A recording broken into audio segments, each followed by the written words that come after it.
Hi everyone, welcome to the preview video of Game Week 14. Game Week 13 was one to forget.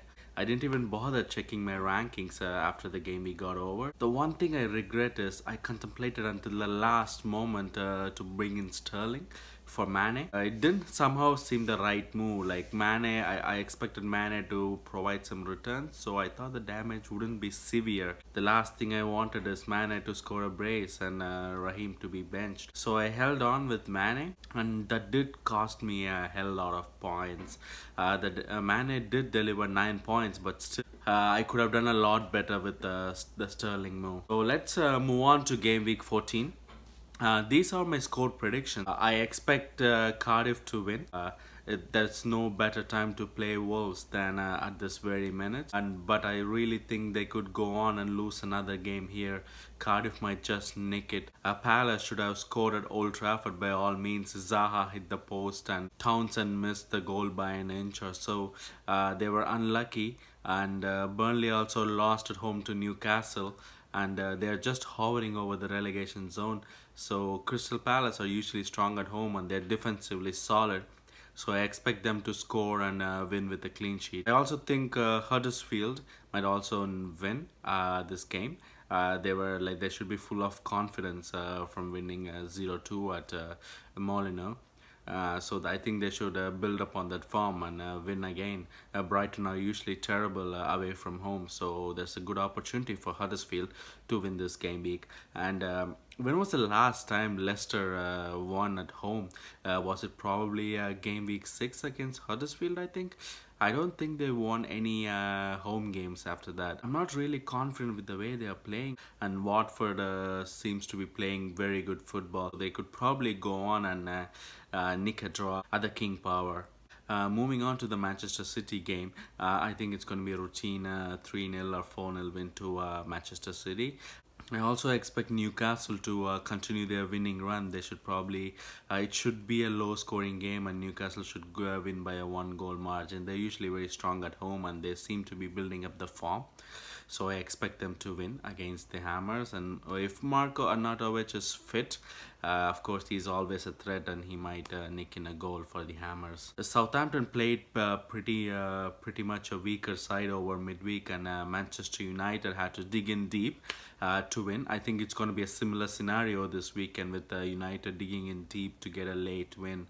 Moving on to Sunday's games, I think it's going to be a routine win for Chelsea. I really liked Fulham's attack in the last game. Sessegnon was drilling in those crosses for Sherla and Mitrovic to finish. So I have a feeling that they're going to definitely attack and get a goal. I think Sessegnon or Sherla will be a major bandwagon pretty soon. If possible, scout them. I think Fulham will definitely get a goal.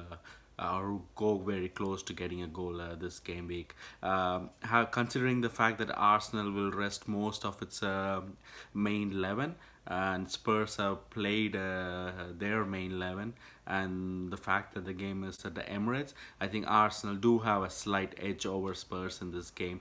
They're not defensively solid, so this is going to be a goals galore. It could be 3-2 or 4-3 for all you can know. Harry Kane usually likes to score against them, so there are goals for both sides in this game. It's a very interesting game in my opinion. I think it's one of the game I'll be watching this weekend for sure. Liverpool and Everton, both of them are defensively solid right now in my opinion, so it's going to be a low scoring game with Liverpool just nicking it as usual.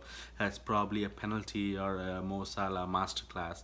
Everton are no pushovers, so I think both teams will be trying to hold the ball and try not to concede and go on the back foot so soon. So it will be an interesting game, but I really think it will be a low scoring game.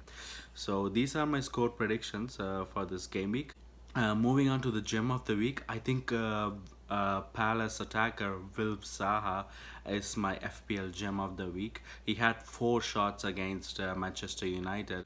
One hit the bar, and he was quite unlucky not to score. He looks to be gaining his fitness back, and he's a real threat, and Burnley are just horrible to watch, so I think they're going to definitely concede, and it's the main man Wilf Zaha who will deliver the goods. So he's my FPL gem of the week. Moving on to Sterling and Sané transfers, I'm pretty sure many managers are swooping in for Sterling or Sané, or Manchester City attacker in general.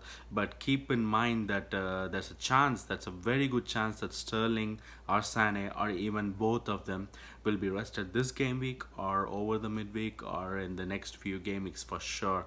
When what My point is, if you're buying a Manchester City attacker, buy them over a long term. Don't just buy them because they're playing Bournemouth at home.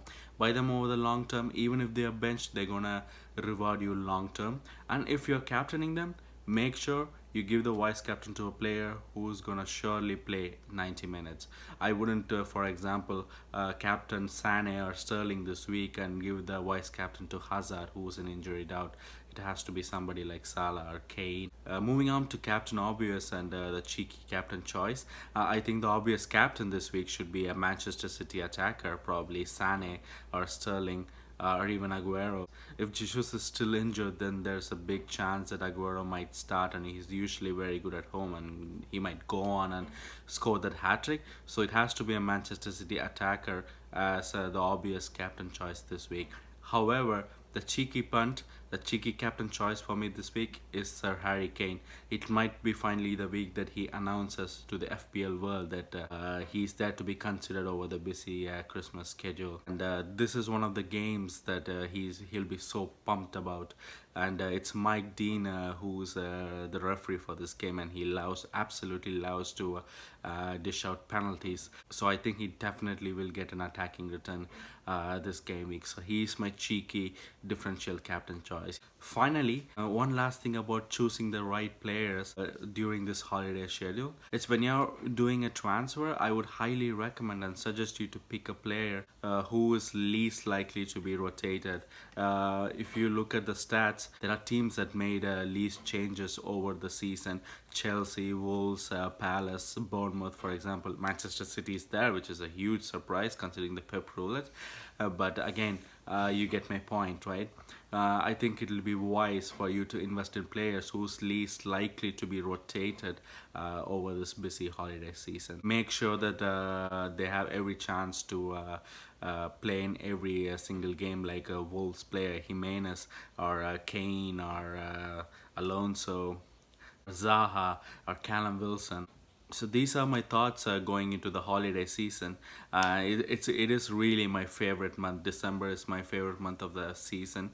There's plenty of football. There's no international break, and there's plenty of FPL too. So I'm expecting this to be an average game week again, like 40 to 50 points as average score.